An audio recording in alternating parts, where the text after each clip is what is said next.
आप हैं 18 स्वदेश पर। मैं हूं आपके साथ कविता थपलियाल और आप देख रहे हैं कल की तैयारी। शुरुआत करेंगे बाजार में आज हुए कारोबार के साथ, जहां पर बिकवाली आज के सेशन में हमने हावी देखी है।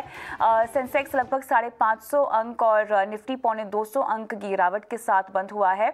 और अगर हम देखें तो मेटल, सरकारी बैंक, फार्मा और रियलिटी शेयरों में आज गिरावट का आलम ज्यादा था। लेकिन चलिए ओवरऑल आज बाजार की चाल कैसी रही है समझते हैं हमारे सहयोगी शरद दुबे से। शरद, बताएं कहां पर ज्यादा एक्शन हमने देखा, किन सेक्टर्स और किन स्टॉक्स में आज ज्यादा हलचल रही। शरद,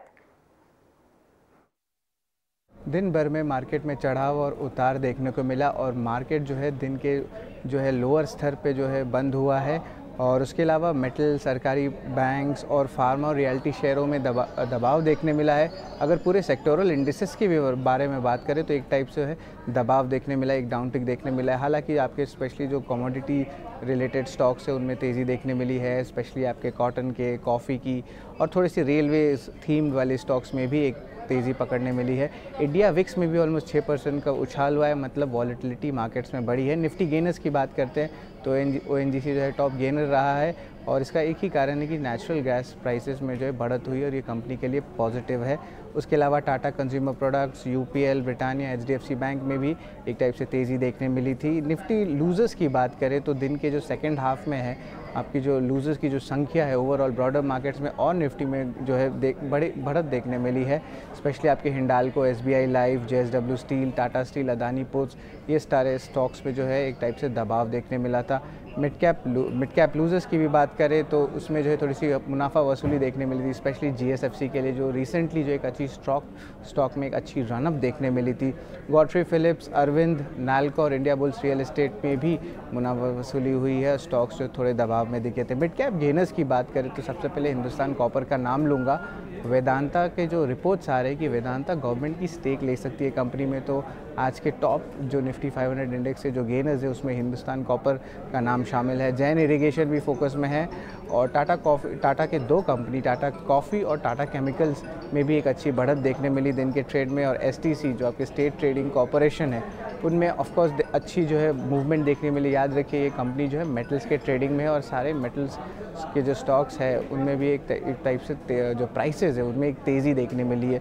दो सेक्टर्स के बारे में बात करूंगा जहां पे जो फोकस में थे, स्पेशली फर्टिलाइजर स्टॉक्स में JSFC ले लीजिए, JNFC ले लीजिए, फर्टिलाइजर्स एंड केमिकल्स, ट्रैवनकोर ले लीजिए, RCF ले लीजिए, तो इन स्टॉक्स में तो थोड़ी सी बिकावली देखने मिली थी।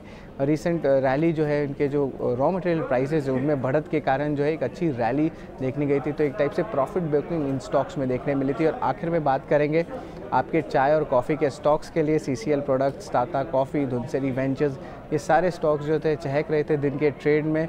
और एक रिपोर्ट भी आई थी कि फर्स्ट हाफ में एक्सपोर्ट्स है उनमें एक्सपोर्ट से 25% का बढ़ोतरी देखने मिला है। तो आज कॉफ़ी के स्टॉक्स कमोडिटी स्पेस में थे उनमें बढ़ोतरी देखने मिली है। तो ये सारे एक्शन थे आज के मार्केट में। तो ये था पूरा मार्केट राउंडअप शरद बता रहे थे। लेकिन आज से मॉनेटरी पॉलिसी कमेटी की बैठक है। 8 अक्टूबर को RBI की पॉलिसी आएगी और अनुमान यहाँ पर क्या लगाया जा रहा है। 18 स्वदेश के पोल से आखिर क्या कुछ निकल कर आ रहा है, सहयोगी पूजा त्रिपाठी बताएंगी हमें। तो पूजा बताएं किस तरह का पोल करवाया है और पोल की हाईलाइट्स क्या हैं। जी 6 तारीख से शुरू हो चुकी है MPC की बैठक, यानी कि मॉनेटरी पॉलिसी कमेटी की बैठक। अब इसमें RBI ब्याज दरों में कुछ फैसला ले सकता है और उसका आउटकम आएगा 8 तारीख को। तो इस पर हमने एक पोल कराया, काफ़ी सारे बैंकिंग एनालिस्ट और एक्सपर्ट से बात की और यहाँ पर 100% जानकारों का यही मानना था कि इस पॉलिसी में कोई भी कटौती नहीं होगी, स्टेटस को इस पॉलिसी भी मेंटेन रहेगा। अगला सवाल हमारा ये था कि पॉलिसी स्टेटमेंट की कमेंट्री यानी कि रुख किस तरीके का होगा। तो यहाँ पर करीब 75% जानकारी मांग के चल रहे थे कि जो कमेंट्री होगी वो न्यूट्रल रहेगी। वहीं 25% जानकारी भी मांग के चल रहे थे कि नर्म रह सकता है रुख, यानी कि डविश कमेंट्री यहाँ पर देखने को मिल सकती है। अगला सवाल हमारा महंगाई को लेकर था, क्योंकि RBI ने जो महंगाई दर का अनुमान था वो 5.7 पर प्रोजेक्ट किया था और अगस्त में हमने देखा कि महंगाई दर 3 महीने के निचले स्तर पर यानी कि 5.3% पे पहुंच चुकी थी। तो अगला सवाल हमारा इसी को लेकर था कि इन तमाम आंकड़ों को देखते हुए क्या आरबीआई महंगाई दर में कमी करेगी, महंगाई दर अनुमान में कमी करेगी? तो यहाँ पर 75% जानकारों का मानना था कि नहीं, यहाँ पर कोई कमी नहीं करेगी। वहीं 25% जानकार ये भी मांग के चल रहे थे कि इस लेवल को देखते हुए महंगाई दर अनुमान में कमी हो भी सकती है, क्योंकि अब जिस तरह से फोकस ग्रोथ पर है और इकोनॉमी धीरे धीरे खुल रही है, हो सकता है कि आने वाले समय में महंगाई और बढ़ते हुए नजर आए। और इसके अलावा कच्चे तेल की भी तो चाल है, वो भी काफ़ी ज़्यादा वहाँ पर बढ़त देखने को मिल रही है, तो उसका असर महंगाई दर पर देखने को मिल सकता है। इस वजह से 75% जानकारों का मत ना की तरफ था। अगला सवाल हमारा जीडीपी को लेकर था कि इकोनॉमी क्योंकि अब धीरे धीरे ओपन अप हो रही है, नॉर्मल ऑपरेशंस फिर से शुरू हो रहे हैं, तो क्या आरबीआई जीडीपी ग्रोथ के लक्ष्य में बदलाव करेगी, जो कि 9.5% प्रोजेक्ट किया था आरबीआई ने? तो यहाँ पर 75% जानकार 75% जानकार ये मांग के चल रहे हैं कि जीडीपी ग्रोथ के अनुमान में कुछ बदलाव हो सकते हैं। वही 25% जानकार बोल रहे हैं कि नहीं, यहाँ पर कोई बदलाव नहीं किया जाएगा। 9.5% ऑलरेडी एक अच्छा टारगेट है जो कि आरबीआई इस वक्त देख रही है। आखिरी सवाल हमारा ये था कि आरबीआई स्टेटमेंट में फोकस कहाँ पर रहेगा? तो करीब 5-6 चीज़ें यहाँ पर निकल कर आई।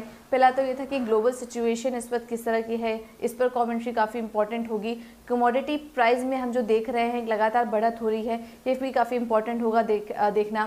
भारत की जो फिजिकल सिचुएशन है, जो कि सरकार ने काफ़ी बेहतर तरीके से मैनेज की है, उस पर क्या कमेंट्री निकल कर आती है, ये भी काफ़ी इंपॉर्टेंट होगा। कच्चे तेल की चाल, लिक्विडिटी को लेकर किस तरह के बयान आते हैं, और उसके अलावा चाइना में जो पावर कंस्ट्रेंट हो रहे हैं, पावर सप्लाई में जो इश्यूज आ रहे हैं, उसको लेकर कितनी चिंता है, भारत पर उसका कितना असर पड़ सकता है, इन तमाम मुद्दों पर आरबीआई का जो कमेंट आएंगे उस पर हमारी नज़र रहेगी।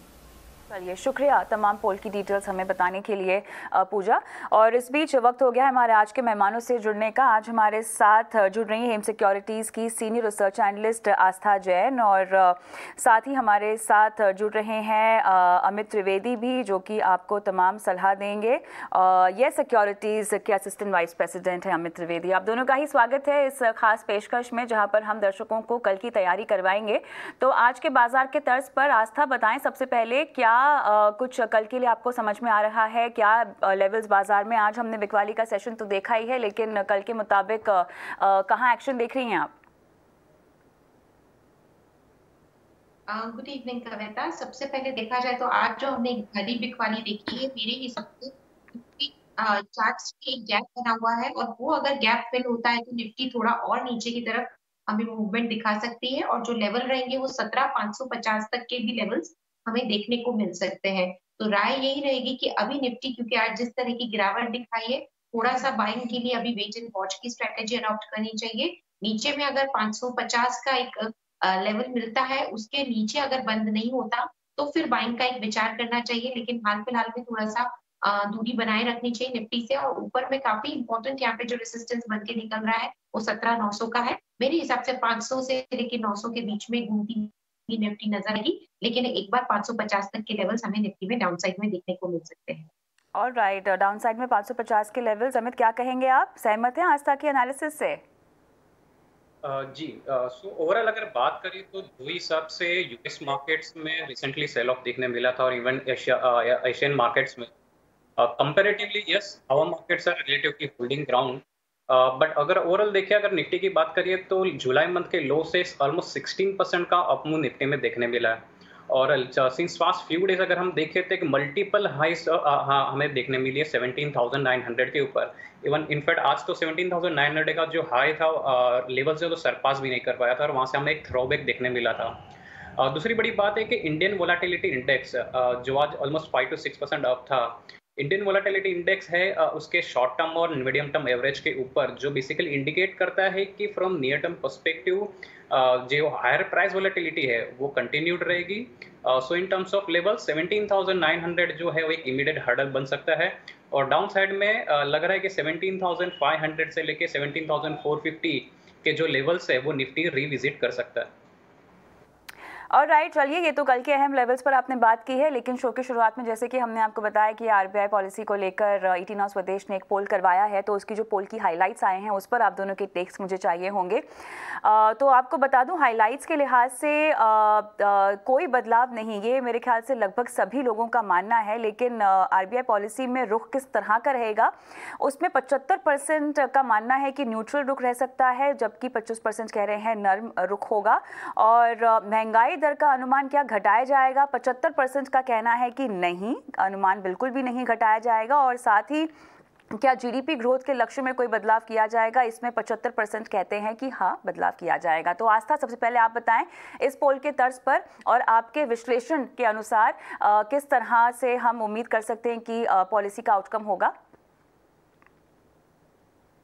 जी बिल्कुल कविता, इनफैक्ट हम लोग यही मानते हैं कि इस जो पॉलिसी मीटिंग में तो यहाँ पे कोई बदलाव नहीं होगा, लेकिन इन्फ्लेशन की बात को नकारा नहीं जा सकता कि जिस तरह से एनर्जी की प्राइसेस यहाँ पे बढ़ रही है, डेफिनेटली आगे चलते हुए ग्लोबल इन्फ्लेशन तो बढ़ना ही है और उसका आते हुए नजर आएगा।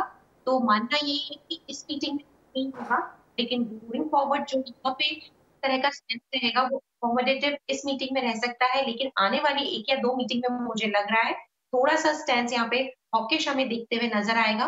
तो मैं इस मीटिंग में तो यहाँ पे बिल्कुल पॉजिटिव हूँ इस चीज को लेके कि कोई बदलाव नहीं है, लेकिन जो उसके बाद की जो 2 मीटिंग्स हैं जो कि शायद आने वाले कुछ महीनों में रहेंगी, दिसंबर में और अगले साल, वहां पे जरूर एक हॉकिश स्टैंड हमें आरबीआई का देखने को मिल सकता है। तो मैं भी इस बात से बिल्कुल यहाँ पे सहमति रखती हूँ कि स्टेटस को की स्थिति हमें एटलीस्ट इस बार एमपीसी की मीटिंग में देखने को मिलेगी। अमित, आपका क्या कहना है? जी, अगर पॉलिसी की बात करें तो ये स्टेटस को की पॉसिबिलिटी दिख रही है, बट जो हिसाब से ग्लोबल फैक्टर्स है, जो हिसाब से मैंने हाईलाइट किया था कि यूएस मार्केट्स में करेक्टिव लाइक फेज चल रहा है और एशियन मार्केट्स में जो हिसाब से शार्प सेल ऑफ आया, मेरे हिसाब से Indian late it B status को रहेगा। बट इंडियन मार्केट्स में जो from near term perspective at least ये फर्स्ट ऑफ दिस सीरीज जो है उसमें जो वोलेटिलिटी रहेगी जो है वो हायर रहेगी। सो 17,900 के ऊपर एक सस्टेनेंस जरूरी है to regain momentum on the upside. जब तक उसके नीचे है तब मुझे लग रहा है कि let it be policy in fact. और एक बात है कि we are now approaching to earning season, so overall जो वोलेटिलिटी रहेगी वो ये महीने में देखने मिलेगी। और राइट, चलिए तो स्टेटस को रह सकता है और उसके बाद हालांकि जो आने वाली पॉलिसीज़ हैं उसमें हमारे एनालिस्टों को लगता है कि हॉकी स्टैंड रह सकता है। लेकिन चलिए आगे बढ़ते हैं और रुख करते हैं दूसरी अहम खबरों की ओर। और पीएम मोदी की अध्यक्षता में हुई कैबिनेट मीटिंग के बाद आज हमने देखा कि केंद्रीय मंत्री पीयूष गोयल ने प्रेस कॉन्फ्रेंस जो की है, उसके मुताबिक टेक्सटाइल को लेकर मीटिंग में काफ़ी बड़ा फैसला हुआ है। आपको बता दें कि सरकार ने 60 टेक्सटाइल पार्क बनाने का फैसला यहाँ पर लिया है और प्रेस कॉन्फ्रेंस के दौरान केंद्रीय मंत्री अनुराग ठाकुर भी मौजूद थे। क्या कुछ कहा, आइए आपको सुनाते हैं। आपको ध्यान होगा ROSCTL यानी रेमिशन ऑफ स्टेट टैक्सेस, लेवीज, सेसेस, इसके लिए एक स्कीम 2019 में लॉन्च हुई थी एपरल्स और मेडअप्स के लिए। वो स्कीम 2024 तक अब एक्सटेंड कर दी गई है, जिससे एक पूरे टेक्सटाइल सेक्टर में उत्साह है निर्यात को लेके। इसी के साथ साथ रॉडटेप, ये भी रेमिशन ऑफ ड्यूटीज एंड टैक्सेस हैं। जो एपरल और मेडअप्स के अलावा जो टेक्सटाइल क्षेत्र से जुड़े हुए वस्तु हैं उनके लिए ये स्कीम अनाउंस हो गई है, उसके रेट्स अनाउंस हो गए हैं। चलिए, तो इन तमाम बड़े फैसलों के बाद सरकार के फैसलों पर टेक्सटाइल सेक्रेटरी उपेंद्र प्रसाद सिंह से ईटी नाउ स्वदेश ने खास बातचीत की है। इस दौरान उपेंद्र प्रसाद ने कहा है कि हमें उम्मीद है कि ये एक गेम चेंजर कदम साबित होगा। The cabinet today has given a go-ahead for setting up 7 mega textile parks. In conversation with us is the Textile Secretary, Mr. Upendra Prasad Singh as well. So thank you very much for taking your time out and speaking with us today at ET Now. This is Ruchi Bhatia. Let me first begin by asking you on the big announcement today. The focus, of course, is to boost the competitiveness of domestic textile industry. How hopeful are you of more investments coming into the textile sector after a slew of announcements that have been made by the government over the last few months?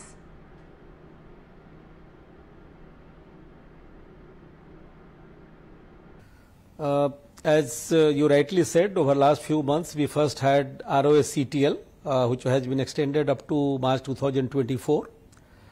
To thereafter, we had PLI scheme, performance linked incentive scheme for production linked incentive scheme for the textile sector of 10,683 crore. And now today, Union Cabinet, chaired by Honorable Prime Minister, has approved a scheme called PM Mitra scheme actually. As you recall, Honorable Finance Minister in her budget has announced about setting up of 7 mega textile park. Now we used to have earlier a integrated textile park of a very small, over a small area actually, but to bring in the concept of scale and the integrated value chain, this mega textile park scheme has been called PM Mitra has been envisaged actually. So this will, one, that it will bring a scale actually, and secondly it will bring the integrated value chain, what Honorable Prime Minister calls 5F, from a farm to fiber, fiber to fashion, from farm to fiber, fiber to factory, factory to fashion, and from fashion to foreign export. So we are very hopeful that this would be a game changer along with PLI and ROSCTL extension. And I'm already a number of states have shown their keen interest. Even before the scheme has been announced, we have got a written request from as many as 10 states actually for setting up this mega textile park in their states actually. And they also have indicated that they have a minimum 1,000 acres land, which is a prerequisite as far as the mega textile park in their state is concerned. So you have received a lot of interest from states as well. I want to understand from you on the interest that has been received from various private sector private sector players in the textile sector as well, because the entire theme that these projects are of course based on, this parks are based on, is an innovative PPP structure. Talk to us about the kind of interest that has been seen by various private players as well.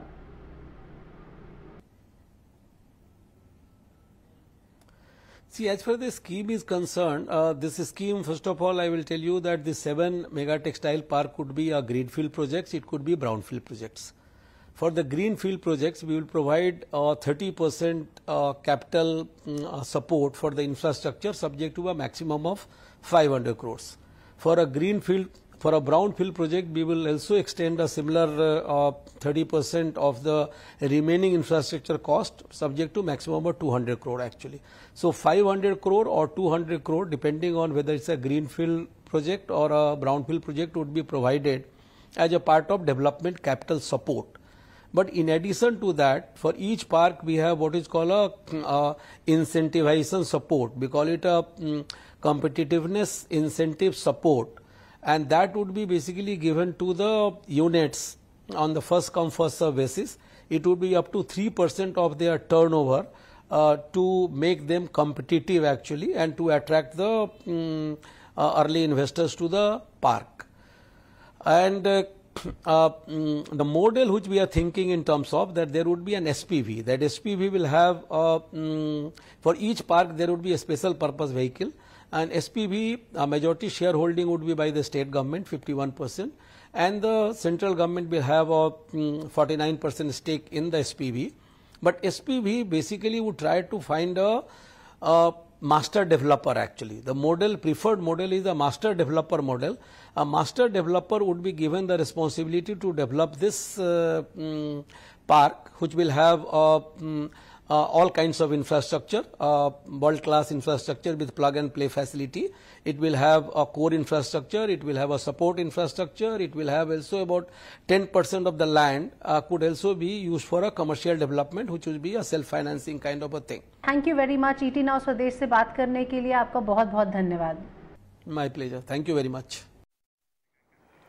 चलिए, तो ये आपने exclusive बातचीत सुनी textile secretary Upendra Prasad Singh से। लेकिन चलिए हम अब हमारे जो मेहमान हैं उनकी ओर रुख करते हैं और जानते हैं कि उन्होंने कल की तैयारी के लिहाज से आपको आज कौन से सुपर शेयर्स सुझाने हैं। तो आस्था, सबसे पहले आपकी पिक्स बताएं और किस अंतराल के लिए या किस अवधि के लिए आप इनको रेकमेंड करेंगी? जी बिल्कुल कविता, जिस तरह से आज यहाँ पे टेक्सटाइल्स की बहुत आई है तो उसी के मद्देनजर मैंने इंडोकाउंट इंडस्ट्रीज को यहाँ पे सिलेक्ट किया है। आने वाले कुछ दिनों के लिए कॉल दी जा रही है जो कि हफ्ता भर और 15 दिन के लिहाज से लिया जाना चाहिए। तो मेरे हिसाब से खरीदारी करा जा सकता है इंडोकाउंट में, लेकिन स्टॉप लॉस इसमें रहेगा 259 का। आज का क्लोज 295 के आसपास का था। 259 के स्टॉप लॉस के साथ खरीदारी करनी चाहिए। 310 से लेके 350 के लक्ष्य हमें देखने को मिलेंगे आने वाले कुछ दिनों में। दूसरी तरफ एल्काइल अमाइन भी मुझे काफी ज्यादा पसंद आता है क्योंकि केमिकल सेक्टर भी यहाँ पे काफी ज्यादा तेजी दिखा रहा है, तो वहां पे भी मैं बाइंग करने की सलाह दूंगी 4000 के स्तर पर। स्टॉप लॉस 3649 के आसपास का रहेगा। इसमें जो पॉसिबल टारगेट हमें देखने को मिलेगा वो 4210 से लेके 4430 का रहेगा। और राइट, अमित बताएं चार्ट्स के हिसाब से कहाँ पर है मुनाफे का सौदा? जी, सो ओवरऑल अंडरटोन जो था आज का वो था नेगेटिव था। दो रिकमेंडेशन है, दोनों सेल साइड पे है। फ्रॉम ट्रेडिंग पर्सपेक्टिव ये स्टॉक पे ध्यान रख सकते हैं। पहला जो स्टॉक है टीवीएस मोटर। टीवीएस मोटर में एक रिसेंट जो देखने मिली थी, वो ऊपर में एक ओवरहेड रेजिस्टेंस देखने मिल रहा है समवेयर नियर 570 से लेके 580 तक। और आज जो हमें जो करेक्शन देखने मिला, ऐसा लग रहा है कि एक नेगेटिव फॉलोअप आता है, तो एक इसमें जो डाउन ट्रेंड है अगेन एक रिज्यूम होगा। सो टीवीएस मोटर अक्टूबर फ्यूचर शॉर्ट कर सकते हैं समवेयर नियर 546 550 के आसपास। स्टॉप लॉस जो बनेगा वो 564 का बनेगा और डाउन साइड टारगेट पोटेंशियल जो है टीवीएस मोटर के लिए वो बन रहा है 515। सेकेंड जो स्टॉक है वो डॉक्टर लाल पाथ लैब है। डॉक्टर लाल पाथ लैब में एक मल्टी मंथ रैली अपने देखने मिली थी। वो मल्टी मंथ रैली के बाद एक प्रॉफिट टेकिंग मोड में अभी एक करेक्टिव मोड में फिलहाल ये स्टॉक है। आज भी देखा जा सकता है कि 3800 का जो लेवल है वो एक हर्डल साबित हुआ था और even from data perspective fresh shorts ये स्टॉक्स में दिख रहे हैं। सो लाल पाथ लैब अक्टूबर फ्यूचर बेच सकते हैं समवेयर नियर 3700। स्टॉप लॉस जो बन रहा है वो बन रहा है 3780 का और डाउन साइड टारगेट पोटेंशियल जो है लाल पाथ अक्टूबर फ्यूचर के लिए वो है 3500। चलिए, तो सुपर शेयर में हमारे दोनों ही मेहमानों ने आपको सुझाई है रणनीति जिसको आपको फॉलो करना है क्योंकि यहाँ पर है आपके लिए कमाई का मौका। बहुत बहुत शुक्रिया आस्था, अमित, आप दोनों का ही समय निकालकर दर्शकों को आज राय देने के लिए। और कल की तैयारी में हम आगे बढ़ेंगे। त्योहारों का सीजन शुरू होने से आगे गिफ्टिंग से जुड़े शेयरों में किस तरह का एक्शन बन सकता है, वो कौन से चुनिंदा पिक्स हैं जो कि आप गिफ्ट के तौर पर दे सकते हैं या ले भी सकते हैं, इसकी तमाम डिटेल्स दे रहे हैं हमारे सहयोगी शरद दुबे। शरद, बताएं कौन कौन से स्टॉक्स हैं जो गिफ्टिंग ऑप्शंस के तौर पर उभर रहे हैं? त्यौहार सीज़न जो है आ चुका है। श्राद्ध का आज आखिरी दिन है और जो है कल से जो है आपका नवरात्रि स्टार्ट हो रहा है, 11 अक्टूबर से दुर्गा पूजा। तो फेस्टिव सीज़न आ गई है, तो इसके क्या इंपॉर्टेंट ट्रिगर्स है और हम स्टॉक्स के बारे में बात करेंगे किस पे इम्पैक्ट होगी। तो सबसे पहले है गिफ्टिंग सीज़न स्टार्ट हो रही है। बड़े बड़े अमेज़ॉन के शॉपिंग सेल लग रहे हैं, फ्लिपकार्ट के बिग बिलियन डेज़ आ रहे हैं। तो ये बहुत एक इम्पॉर्टेंट ट्रिगर है शहर के लिए भी और टियर 2 और टियर 3 सिटीज़ के लिए। गाँव के बारे में बात करते हैं तो अच्छी रूरल सेंटिमेंट देखने मिल रही है और MSP प्राइसेस में भी बढ़त देखने को मिल रही है। शहर में देख रहे हैं आपके एवरेज सैलरी हाइक्स जो है अच्छी हो जा रही है। और उसके अलावा जो है वैक्सीनेशन की बात करें तो रिकॉर्ड नंबर ऑफ वैक्सीनेशन हुए, ऑलमोस्ट 92 करोड़ वैक्सीनेशन जो हैं ऑलरेडी हो चुके हैं। और आखिर में बात करते हैं इंटरेस्ट रेट्स की जो गिरे हैं हाउसिंग के लिए और कंज्यूमर ड्यूरेबल्स के लिए। अब जो फोकस पे बात करते हैं क्या क्या स्टॉक्स हो सकते हैं और कौन कौन से सेक्टर्स हो सकते हैं जो आप बज़ करेंगे। सबसे पहले खाने के बारे में बात करते हैं। कटलरी, उनके स्टॉक्स जैसे लाओपोला, RG, TTK प्रेस्टीज, ये स्टॉक्स में जो है अच्छी तेज़ी बनने के एक्सपेक्टेशंस है क्योंकि गिफ्टिंग स्टार्ट होगी। उसके अलावा खाने के स्टॉक्स की बात करते हैं, चावल, दूध, उसमें आते हैं ये स्टॉक्स KRBL स्टॉक्स आते हैं चावल के लिए। दूध के लिए आप कहते हैं पराग मिल्क फूड्स, दोदला डायरी। और खाने पीने के बाद हम कपड़े के बारे में बात करते हैं, रिटेल क्लॉथ्स के लिए, जैसे कि शॉपर स्टॉप हुआ, आदित्य बिरला फैशन रिटेल हुआ और V-Mart रिटेल हुआ। ये स्टॉक्स में ऑलरेडी हमने जो है तेज़ी देख चुके हैं। और उसके अलावा कपड़े के बाद आते हैं जूते पे, जिस पे आपके रिलैक्सो फुटवेयर्स हुए या बाटा हुए, ये सारे स्टॉक्स जो है फोकस में रहेंगे। और आखिर में ज्वेलरी स्टॉक्स रहेंगी फोकस में। याद रखिएगा टाइटन की जो अपडेट है दूसरी तिमाही की वो भी अगले 1-2 दिन में आने की संभावना है। और उसके अलावा थंगमैल ज्वेलरी, TBZ और कल्याण ज्वेलर भी फोकस में रहेंगे स्टॉक पे। और रोटी हो गई, कपड़ा हो गया, और आखिर में बात करेंगे मकान के बारे में। तो उसमें हाउसिंग फाइनेंस स्टॉक्स रहेंगे फोकस में। ब्याज दर कम हुए हैं। ओवरऑल अगर देखा जाए रजिस्ट्रेशन, तो बहुत सारे सिटीज़ में रिकॉर्ड रजिस्ट्रेशंस देखने को मिले हैं। रियल एस्टेट कंपनीज़ भी जो हैं एक बहुत पॉजिटिव बुकिंग्स देखने को मिली है दूसरी तिमाही के लिए, तो इनके लिए हाउसिंग फाइनेंस लगता है।